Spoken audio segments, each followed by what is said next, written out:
کہیں محرومی ہو گئی، کوئی تکلیف آ گئی، کوئی مشقت فقر آ گیا، اب بجھ کر رہ گئے۔ ان دونوں کیفیات میں انسان کا پینڈولم جو ہے وہ ایکسٹریم کو جائے گا۔ یہ کب ہوگا؟ جبکہ انسان یہ سمجھتا ہے کہ اس دنیا میں جو دولت مل گئی یا عزت مل گئی تو یہ گویا کہ بڑی کوئی قابل فخر شے ہے، اور اگر یہاں پر کوئی تکلیف آ گئی، کوئی مصیبت آ گئی، فقر و فاقہ آ گیا تو یہ گویا کہ بہت ہی اہانت آمیز شے ہے۔ اگر یہ انسان سمجھے گا تو طرز عمل وہ نکلے گا نتیجے کے طور پر جو میں بیان کر چکا ہوں، یہ گمراہی ہے۔ اس گمراہی سے نکلیں گے تو آپ کس مقام پر آئے؟ دوسری منزل ہدایت کی کیا ہے؟ نہ یہ عزت ہے نہ یہ ذلت ہے، دونوں حیثیتیں برابر ہیں کہ یہ امتحان ہے۔ اسی لیے ان دونوں آیتوں میں ایک لفظ قدر مشترک ہے، اذا مبتلاہ فاما الانسان اذا مبتلاہ ربہ فاکرمہ ونعمہ۔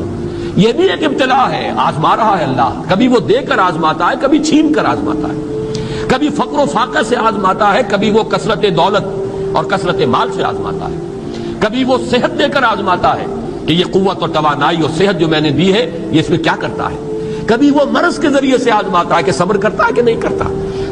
ہمارے لیے شکوہ اور شکایت تو اس کی زبان پر نہیں آ جاتی، نالا اور شیون تو نہیں آ جاتا، تکلیف جھیلتا ہے کہ نہیں جھیلتا، اس میں تحمل ہے کہ نہیں ہے، تو صبر کرتا ہے یا شکر کرتا ہے۔ یہ دونوں کیفیات در حقیقت اس اعتبار سے مساوی ہے، یہ بھی امتحان، یہ بھی امتحان۔ یہ حقیقت جب سامنے ہوگی اب وہ پینڈولم جو ہے وہ بہت کم ہو جائے گا، یعنی انسان میں طبعی طور پر تو ایک اثر ہوتا ہے غیر اختیاری، کسی چیونٹی نے کاٹا آپ کے پاؤں پر، آپ اپنا پاؤں ہٹا لیں گے، اس میں کوئی ارادہ نہیں، یہ ریفلیکس ایکشن ہے، غیر اختیاری فعل ہے۔ اس حد تک تو انسان ضرور متاثر ہوتا ہے، اس سے تو کوئی انسان جو ہے وہ بلندتر نہیں ہو سکتا۔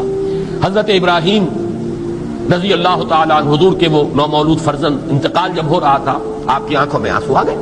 اب یہ ایک طبعی اثر ہے، ایک فعل ہے، انفعالی کیفیت ہے جو بالکل طبعی ہے، لیکن یہ نہیں کہ اس کی وجہ سے انسان کی زبان پر کوئی شکوہ آ جائے، کوئی شکایت آ جائے، یہ نہیں ہوگا، یہ ایمان کے منافی ہے۔ اسی طریقے سے اگر کوئی خوشی ہوئی ہے تو چہرے کے اوپر ایک نکھار آ جائے گا، تبسم آ جائے گا، اس سے زائد نہیں۔ اس حد تک تو یوں سمجھیے کہ انسان کا طبعی تقاضا ہے۔ اس سے زیادہ یہ پینڈولم اگر سوئنگ کر رہا ہے تو گویا کہ اس حقیقت سے انسان محجوب ہے کہ یہ بھی امتحان ہے، یہ بھی امتحان ہے، جو ہم سورہ حدید میں پڑھ چکے ہیں۔ ما اصاب من مصیبت فی الارض ولا فی انفسکم الا فی کتاب من قبل ان نبراها ان ذلک علی اللہ یسیر لکی لا تعصوا علی ما فاتکم ولا تفرحوا بما آتاکم۔ اللہ تمہیں کچھ دے تو اتراؤ مت، اللہ تم سے کچھ چھین لے تو اس کے اوپر افسوس مت کرو۔ یہ نتیجہ ایمان کا نکلنا چاہیے۔ اگر تمہیں ایمان ہے اللہ پر، اگر تمہیں یقین ہے کہ جو کچھ ہوا ہے اللہ کے اذن کے بغیر نہیں ہوا، اگر تمہیں یقین ہے کہ اللہ نے جو میرے لیے طے کیا ہے اس میں میرے لیے خیر ہی ہے، چاہے فی الحال فی الوقت فوری طور پر مجھے ناگوار محسوس ہو رہی ہے بات، لیکن یقیناً میرے لیے اس میں خیر ہے میرے رب کی طرف سے، کہ ہر چیز ساتھ کی ماریخ عین الطاف است۔ ہم تو شارٹ سائٹڈ ہیں، ہم دیکھ نہیں سکتے کسی شے کو، ہم اس کے ظاہر کو دیکھ کر گھبرا اٹھتے ہیں کہ یہ تو تکلیف آ گئی، کیا پتا اسی کے پردے میں اللہ کی رحمت آ رہی ہے۔ میں نے وہ رئیس امروہوی کے اشعار آپ کو کئی دفعہ سنائے ہیں۔ وہ وقت آیا کہ ہم کو قدرت ہماری سعی و عمل کا پھل دے، بتا رہی ہے یہ ظلمت شب کہ صبح نزدیک آ رہی ہے، ابھی ہے کچھ امتحان باقی، فلاکتوں کے نشان باقی، قدم نہ پیچھے ہٹے کہ قسمت ابھی ہمیں آزما رہی ہے۔ رئیس اہل نظر سے کہہ دو کہ آزمائش سے جی نہ ہارے، جسے سمجھتے ہو آزمائش وہی تو بگڑی بنا رہی ہے۔ اسی آزمائش سے تو بگڑی بنے گی، اسی سے تو تمہارا خیر جو ہے اجاگر ہوگا، سامنے آئے گا، پتہ چلے گا who's who, what is what۔ ابو بکر میں کتنا یقین اور ایمان تھا، یہ کیسے معلوم ہوگا؟ کیسے معلوم ہوگا کہ بلال میں کتنا سہار، کتنا تحمل تھا، کتنا صبر تھا، اگر وہ مصیبت ان پر نہ آتی کہ جو امیہ ابن خلف کے ہاتھوں ان پر قیامت ٹوٹ رہی تھی۔ تو یہ ساری چیزیں جو ہے ما اصاب من مصیبت فی الارض ولا فی انفسکم الا فی کتاب من قبل ان نبرأ ان ذلک علی اللہ یسیر لکی لا تعصوا علی ما فاتکم ولا تفرحوا بما آتاکم واللہ لا یحب کل مختال فخور۔ اگر اس حقیقت سے محجوب ہو جاؤ گے تو پھر اختیال اور فخر اور گھمنڈ پیدا ہو جائے گا تمہارے اندر، یا دوسری طرف مایوسی، کمر ہمت ٹوٹ کر رہ جائے گی، خودکشی کرنے کو انسان آمادہ ہو جاتا ہے، ذرا کوئی ناکامی دنیا میں آ گئی، کوئی تکلیف آ گئی۔ یہ ہے در حقیقت تیسری منزل، ہدایت کی دوسری سیڑھی۔ پہلا کیا تھا؟ نہاد ضل ضلالا بعیدا، کوئی خیر مل گیا تو کسی دیوی کی نگاہ کرم، کوئی تکلیف آ گئی تو کسی دیوتا کی ناراضگی، یہ تو ہے ضل ضلالا بعیدا۔ اس سے اوپر آئے، یہ پہلی سیڑھی ہدایت کی ہے۔ عزت ہے تو اللہ کی طرف سے، اور اگر کوئی ذلت ہے تنگی ہے تو اللہ کی طرف سے. یہ ہدایت کا آغاز ہو گیا. یہ توحید کی بنیادی منزل ہے. اس سے اگلی منزل یہاں کی ذلت نہیں, یہاں کی عزت نہیں. ذالک یوم التغابن, ہار اور جیت کے فیصلے کا دن تو قیامت کا دن ہے. وہاں معلوم ہوگا جس کو اس روز عزت ملی وہ عزت والا ہے, جو اس روز ذلیل ہو گیا وہ ذلت والا ہے. یہ تو امتحان ہے, دارالامتحان ہے. خلق الموت والحیات لیبلوکم ایکم احسن عملا. یہ تو دارالامتحان ہے. امتحان ہونے کے ناطے دونوں برابر ہیں. اس سے اوپر ہے ایک چوتھی منزل, ہدایت کی تیسری منزل. وہ کیا ہے؟ عام طور پر انسان یہ سمجھتا ہے کہ یہ جو آزمائش ہے تنگی کی اور فقر و فاقہ کی, یہ سخت تر آزمائش ہے, اور نعمتوں کی بارش ہو تو یہ آسان آزمائش ہے. یہ بھی ابھی گمراہی کا ایک پرت جو ہے اس کی باقی ہے. ابھی ہدایت کا جو کامل جو ہوگا انکشاف وہ کب ہوگا؟ جب انسان اس حقیقت کو جان لے کہ جہاں وسعت ہو, جہاں کثرت ہو, وہ زیادہ بڑا امتحان ہے, سخت امتحان ہے, بجائے اس کے کہ اگر قلت ہے, کمی ہے, یہ کم تر امتحان ہے, یہ کم بھاری امتحان ہے. کیوں کہ اگر آپ کے پاس کثرت ہے آپ کے اندر غفلت پیدا ہو جائے گی. کثرت کا لازمی نتیجہ غفلت ہے. نہ کوئی غم کرو نہ خوف, خوشیاں مناؤ جنت کی جس کا تم سے وعدہ کیا گیا تھا. اللہ کی ربوبیت پر اطمینان جب انسان کو ہو جاتا, میرا رب اللہ ہے, ربی اللہ, انسان کے لیے نہ کوئی کھٹکا, نہ کوئی خطرہ, نہ کوئی خوف, نہ کوئی حزن. جو کچھ ہو رہا ہے کس کے اذن سے ہو رہا ہے؟ اللہ کے اذن سے. اللہ کے اذن کے بغیر پتا تک نہیں ہلتا. یہ کوئی اندھا بہرا مادہ نہیں ہے جس سے مجھے کوئی خوف ہو. اندھا بھینسا چلا رہا ہو اس سے تو ڈرنے کا ہر انسان کو ڈرنا چاہیے, نہ معلوم کس کو ٹکر مار دے. لیکن نہیں, اس کائنات کو چلانے والا ایک سمیع و بصیر خدا ہے. وہ جو میرا دوست ہے, میرا ولی ہے. اللہ ولی الذین آمنوا یخرجہم من الظلمات الی النور. اللہ اہل ایمان کا ولی ہے, ساتھی ہے, پشت پناہ ہے, مددگار ہے, حمایتی ہے. بتائیے جسے یقین ہو جائے کہ اللہ میرا مددگار, اللہ میرا محافظ, اللہ میرا پشت پناہ, اللہ میرا حمایتی, اس کے لیے کوئی خوف ہوگا؟ اس سے کوئی ڈر ہوگا؟ میں مثال دیا کرتا ہوں ایک بہت سادہ, پنجاب کے دیہات کی. تو بڑا چودھری ہے اور کوئی غریب کسان ہے. اس غریب کسان کی کہ جانوروں کو ہر وقت اندیشہ ہوگا چوری کا. کوئی میری بھینس کھول کر نہ لے جائے, کوئی میرا بیل کھول کر نہ لے جائے. لیکن جس کے بارے میں یہ سب کو معلوم ہو کہ وہ جو بڑا چودھری ہے وہ اس کا دوست ہے, اس کی بچیا کو کوئی خوف ہوگا؟ اس کی بھینس پر کوئی ہاتھ ڈالے گا؟ اسے کوئی اندیشہ ہوگا؟ نہیں. کیوں کہ وہ بڑا چودھری, بڑا اس کا یہاں کا سردار, جاگیردار, سب کو معلوم ہے وہ میرا دوست ہے, کوئی میرے خلاف اقدام نہیں کر سکتا. اس دنیا میں یہ چھوٹی سی بات اگر آپ کے دلی اطمینان اور سکون کا باعث بن سکتی ہے تو ذرا تصور کیجئے. میں لفظ تصور استعمال کروں گا صرف اس لیے کہ اس کا ہم جس کو کہتے ہیں ادراک اور شعور کر نہیں سکتے. اگر کے ساتھ کر سکتے, اگر یقین ہو کہ اللہ میرا مددگار اور یقین ہو کہ اللہ ہر آن میرے ساتھ ہے, پھر کوئی خوف کس کا خوف؟ کوئی شے اللہ سے بالا تر ہے؟ کوئی قوت اس سے زیادہ طاقتور ہے؟ کوئی اس کے ارادے کو بدلنے والا ہے؟ کوئی اس کی مشیت کے آڑے آنے والا ہے؟ یہی بات ہے جو حضور نے فرمائی. یہ ایمان کا حاصل ہے لب لباب کہ دیکھو اچھی طرح اس بات کو ذہن نشین کر لو. اگر تمام انسان مل کر تمہیں کوئی نقصان پہنچانا چاہے نہیں پہنچا سکتے مگر جو کچھ اللہ نے لکھ دیا ہو, اور تمام انسان مل کر تمہیں کوئی نفع پہنچانا چاہے نہیں پہنچا سکتے مگر وہ شے جو اللہ نے طے کر دی. آپ پھر میں کہوں گا ذرا طاری کیجئے, اسے فرض کیجئے, اسے سوچئے. اگر اس حدیث پر ہمارا دل ٹھکا ہوا ہو تو کسی سے ڈر ہوگا؟ یہ مجھے نقصان نہ پہنچا دے, یہ میری رپورٹ خراب نہ کر دے, یہ میری انکریمنٹ نہ رکوا دے, یہ میرا یہ نہ بگاڑ دے, یہ میرے یہ نقصان نہ پہنچا دے. اس کا ڈر, اس کا ڈر, اس کا خوف, اس کی خوشامد, اس کے لیے جا کر طرح طرح سے اپنی عزت نفس کو ذلیل کروانا اس کے سامنے. یہ سب کچھ کیوں کرتا ہے انسان؟ جب سمجھتا ہے کہ اس کے ہاتھ میں میرا کوئی نفع ہے, اس کے ہاتھ میں میرے لیے کوئی ضرر ہے, یہ مجھے کوئی غضب پہنچا سکتا ہے، یہ مجھے کوئی نقصان پہنچا سکتا ہے، یہ میرا کوئی کام بنا سکتا ہے، یہ میری کوئی ضرورت پوری کر سکتا ہے، اسی کا نام شرک ہے۔ جہاں آپ نے یہ سمجھا کہ غیر اللہ کے اندر کوئی طاقت موجود ہے، وہی شرک ہے۔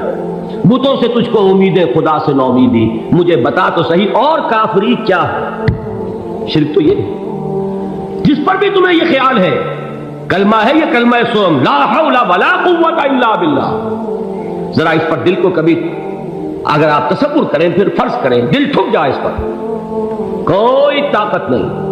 یہی بات تھی جو شیخ عبد القادر جیلانی رحمۃ اللہ علیہ نے اپنی وصیت میں اپنے بچے سے کہی۔ 11ویں دینے والے ہیں، لیکن حضرت شیخ عبد القادر جیلانی کی وصیت اور تعلیمات کو کتنے لوگ ہیں تم جانتے ہو؟ یہ جن مقامات تک پہنچے ہیں وہ کس چیز کی بدولت پہنچے؟ انہوں نے جو پیغام دیا وہ کیا تھا؟ اے میرے بچے، جس طریقے سے قرآن مجید میں حضرت لقمان کی نصیحتیں جو ہے نقل کر دی گئی ہیں، میں یہ عرض کروں گا بالفرض اگر قرآن حضرت عبد القادر جیلانی کے بعد نازل ہوا ہوتا تو شیخ عبد القادر کی یہ نصیحتیں بھی قرآن میں درج ہوتی۔ اتنی اونچی نصیحتیں ہیں۔ اے میرے بچے، اس حقیقت کو ذہن نشین کر لے، لا فاعل فی الحقیقت ولا مؤثر الا اللہ، اس کائنات میں نہ کوئی فاعل حقیقی ہے نہ مؤثر حقیقی ہے سوائے اللہ۔ کسی شے میں کوئی تاثیر نہیں اگر اللہ نہ چاہے، آگ جلا نہیں سکتی اگر اللہ نہ چاہے، پانی ڈبو نہیں سکتا اگر اللہ نہ چاہے، زہر ہلاک نہیں کر سکتا اگر اللہ نہ چاہے، کوئی چیز فائدہ نہیں پہنچا سکتی اگر اللہ نہ چاہے۔ تو در در پہ کیوں سر جھکاتے ہو؟ در در پر کیوں جبیں سائی کرتے ہو؟ سب کے سامنے کیوں ہاتھ پھیلاتے ہو؟ ایک اللہ سے مانگو، ایک اللہ کے سامنے زمین پر اپنی جبین رکھو۔ لا فاعل فی الحقیقت ولا مؤثر الا اللہ۔ نظر آتا ہے ہمیں کہ پانی پیاس بجھا دیتا ہے، پیاس بجھانے کی صلاحیت پانی میں نہیں ہے، اللہ کے اذن سے۔ کھانا بھوک مٹا دیتا ہے، بھوک مٹانے کی صلاحیت کھانے میں نہیں ہے، اذن رب میں ہے۔ دیکھیے یہی یقین تھا حضرت موسیٰ علیہ السلام کا واقعہ یاد کیجئے۔ سامنے سمندر آ گیا ہے، قوم دیکھتی ہے پیچھے کہ گرد و غبار کا طوفان، معلوم ہوا کہ فرعون اپنے لشکر سمیت آ گیا۔ لشکر جب چلتا تھا تیز رفتاری کے ساتھ تو گرد و غبار کا جو طوفان اٹھتا تھا اس کا تصور کیجیے، اور لمحہ بلمحہ وہ قریب آ رہا ہے۔ پوری قوم نے کیا کہا؟ اے موسیٰ انا لمدرکون، اے موسیٰ ہم کو پکڑے گئے۔ قرآن مجید میں تو یہاں وہ باتیں نہیں لکھی ہیں، لیکن تورات میں یہ درج ہے کہ بنی اسرائیل جھگڑنے لگے، دست و گریبان ہو گئے موسیٰ کے ساتھ۔ موسیٰ نے یہاں مروایا لا کر، اس سے تو ہم ہی بہتر تھے، وہاں کھانے کو ملتا تھا، زندگی تو تھی، بیگار ہم کر رہے تھے، موت تو نہیں تھی۔ اب جو کچھ ہوگا اس کا تصور کرو، جس طریقے سے ہمارے ٹکڑے اڑائے جائیں گے۔ تو لڑ رہے ہیں حضرت موسیٰ علیہ السلام سے، یہ تورات کی تفصیل ہے۔ قرآن میں صرف اتنا آیا ہے، پریشان ہو کر انہوں نے کہا انا لمدرکون، موسیٰ ہم کو پکڑے گئے۔ اس وقت موسیٰ کا جواب کیا ہے؟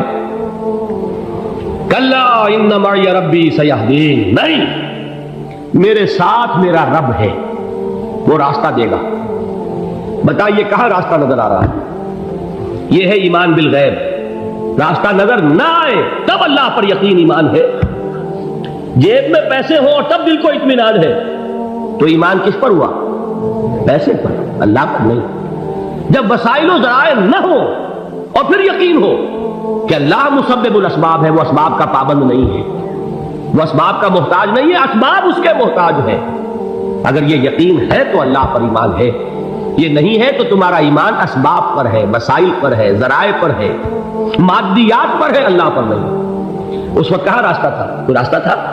سمندر ہے اور ادھر سے لشکر آ گیا ہے۔ کلا ان معی ربی سیہدین۔ اب دیکھیے ایمان کہہ دینا آسان ہے، ہوا معکم اینما کنتم، جہاں کہیں بھی تم ہوتے ہو اللہ تمہارے ساتھ ہوتا ہے، لیکن اس کا یقین قائم ہو جائے تو زمین و آسمان کا فرق واقع ہو جائے۔ یہی بات ہوئی حضور کے ساتھ۔ غار ہے، چھپے ہوئے ہیں محمد رسول اللہ اور آپ کے وہ یار غار ابو بکر صدیق رضی اللہ تعالی عنہ۔ اقبال نے حضرت ابو بکر کی شان میں چند اشعار کہیں صرف، لیکن واقعہ یہ ہے کہ کہ بھاری بھاری نظموں پر اور قصیدوں پر بھاری ہے، طویل ترین نظمیں اور قصیدے ہوں ان پر بھاری ہے۔ ہمت ابو بکر کی ہمت جو ہے، کشت ملت را جو ابر، جیسے بارش سے کھیتی اپجتی ہے، ابو بکر کی ہمت اور عزیمت اس امت کو اسی طرح سینچنے والی ہے۔ ثانیے اسلام و غار و بدر و قبر، وہ دوسرے تھے اسلام میں، دوسرے پہلے کون تھے؟ انا اول المومنین، حضور فرماتے ہیں سب سے پہلا ایمان لانے والا میں، دوسرے ابو بکر۔ ویسے ہمارے ہاں یہ چلتا ہے اختلاف، حضرت علی پہلے ہیں کہ حضرت ابو بکر پہلے ہیں، لیکن اس میں بڑی خوبصورت تطبیق قائم کی ہے علماء نے، اور بہت صحیح ہے۔ چار کے بارے میں فیصلہ ہی مت کرو کہ کون پہلے، ان کی ایک عجیب تقسیم کر دی ہے۔